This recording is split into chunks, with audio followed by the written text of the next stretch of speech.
नमस्कार।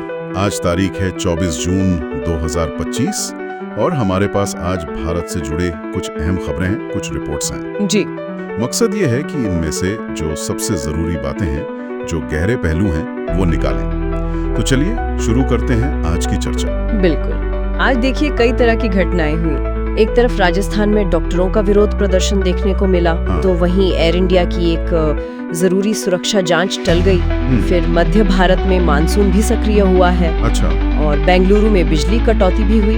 तो इन सब पर एक नजर डालते हैं, देखते हैं क्या कुछ खास रहा। हाँ, शुरुआत करते हैं उदयपुर वाली खबर से, जो काफी दुखद है। 18 जून को एक युवा डॉक्टर रवि शर्मा, उनकी मौत हो गई। जी।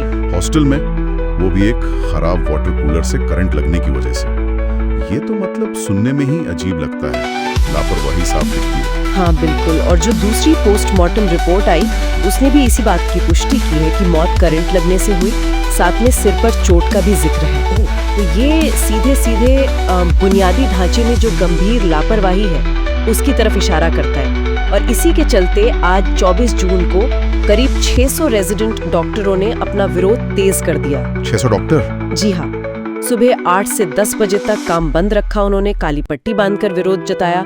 और उनकी मांगे भी बिल्कुल स्पष्ट हैं। क्या मांगे उनकी? वो चाहते हैं कि जो कॉलेज के जिम्मेदार अधिकारी हैं, वो इस्तीफा दें, डॉक्टर शर्मा के परिवार को मुआवजा मिले, और सबसे अहम, हॉस्टल और अस्पताल में जो सुरक्षा के इंतजाम खराब हैं, जैसे कि जर्जर इमारतें हैं, कहीं खुली वायरिंग पड़ी है, इन सब पर तुरंत कार्रवाई हो। ये सिर्फ एक घटना का विरोध नहीं है, ये असल में लंबे समय से जो अनदेखी हो रही थी, उसका नतीजा है। ये वाकई बहुत गंभीर मामला है और ये बुनियादी सुविधाओं पर बड़े सवाल खड़े करता है। चलिए अब जरा विमानन क्षेत्र की बात करते हैं। एयर इंडिया की एक सुरक्षा जांच होनी थी। जी, डीजीसीए करने वाला था, है ना? हाँ, director general of civil aviation 24 से 26 जून के लिए प्लान थी। एक रूटीन सुरक्षा जांच थी। हाँ। इसमें ऑपरेशंस, केबिन सेफ्टी और पहले जो चेतावनियां दी गई थी, उन पर एयरलाइन ने क्या एक्शन लिया, ये सब देखना था। और दिलचस्प बात ये है कि जांच जो आज से शुरू होनी थी, 24 जून को ही अचानक रद्द कर दी गई। अच्छा, क्यों? वजह बताई गई है इजराइल ईरान के बीच जो तनाव चल रहा है, उसकी वजह से एयर इंडिया ने अपनी कई उड़ानें जो मिडिल ईस्ट, यूरोप और नॉर्थ अमेरिका जाती थी, वो सस्पेंड कर दी है। लेकिन यहाँ ये ध्यान रखना भी जरूरी है कि डीजीसीए ने पहले भी एयर इंडिया में सुरक्षा को लेकर कुछ चिंताएं जताई थीं। किस तरह की चिंताएं? जैसे कि पायलटों के ड्यूटी आवर्स का उल्लंघन होना, मतलब वो तय समय से ज्यादा काम कर रहे थे, या फिर कुछ विमानों में इमरजेंसी एस्केप स्लाइड्स की जांच में देरी हुई थी। तो ये जांच बिल्कुल आखिरी समय पर रद्द हुई और कारण दिया गया अंतर्राष्ट्रीय तनाव। लेकिन क्या इसमें कोई और भी एंगल हो सकता है? मतलब क्या ये पिछली चिंताओं से जुड़ा हो सकता है? कहना मुश्किल है।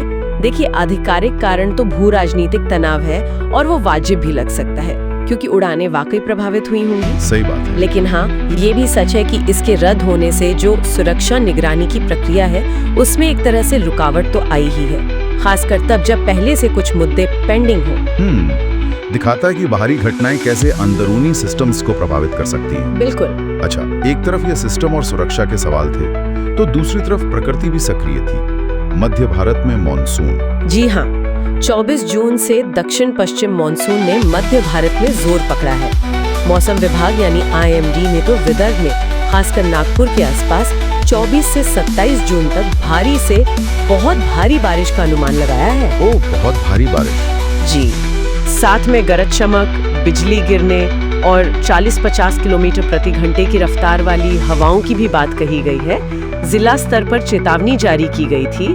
पहले दिन तो अत्यधिक भारी बारिश का अलर्ट था। तो इसके लिए क्या तैयारियां करने को कहा गया? अधिकारियों ने किसानों को सलाह दी कि वो पानी निकासी का इंतजाम रखें, अपने उपकरण सुरक्षित कर लें, और शहरों में नगर निकायों को कहा गया कि वो बाढ़ जैसी संभावित स्थिति के लिए तैयार रहें। मानसून राहत तो लाता है, पर इतनी भारी बारिश की चेतावनी चिंता भी पैदा करती है, खासकर तैयारियों को लेकर। चलिए अब थोड़ा दक्षिण भारत चलते हैं।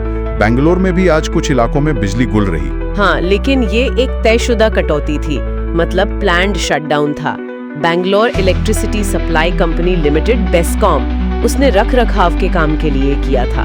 अच्छा, मेंटेनेंस के लिए। जी, सुबह करीब 10 बजे से शाम 5:30 बजे तक कई इलाके थे, जैसे मल्लेश्वरम, राजाजी नगर, विजयनगर वगैरह। यहाँ पर असल में वो 6611 केवी का जो पावर इंफ्रास्ट्रक्चर है उसको अपग्रेड कर रहे थे। हाँ, तो ये पहले से बताया गया था लोगों को। हाँ, निवासियों को पहले से तैयारी करने की सलाह दी गई, सूचना दी गई। तो देखिए 24 जून का दिन कितना विविध रहा।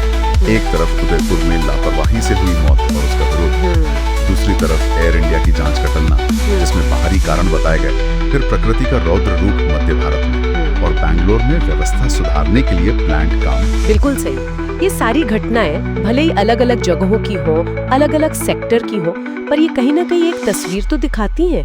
ये दिखाती हैं कि हमारे जो सिस्टम है वो कितने मजबूत है या कहाँ कमजोरियां हैं। हाँ। और हम अलग अलग तरह की चुनौतियों पर, चाहे वो अचानक आई हो या रोजमर्रा की जरूरतें हो, कैसे रिएक्ट करते हैं। यहाँ पर एक सवाल सोचने के लिए जरूर उठता है कि क्या एक ही दिन में हुई ये इतनी अलग अलग तरह की घटनाएं, जैसे डॉक्टर का विरोध, ऑडिट का टलना, मॉनसून की चेतावनी, बिजली का रख रखाव, क्या ये भारत के अलग अलग हिस्सों में मौजूद गहरी प्रणालीगत कमजोरियों या फिर उभरती हुई क्षमताओं के बारे में कोई बड़ा संकेत दे रही हैं? इस पर सोचना चाहिए।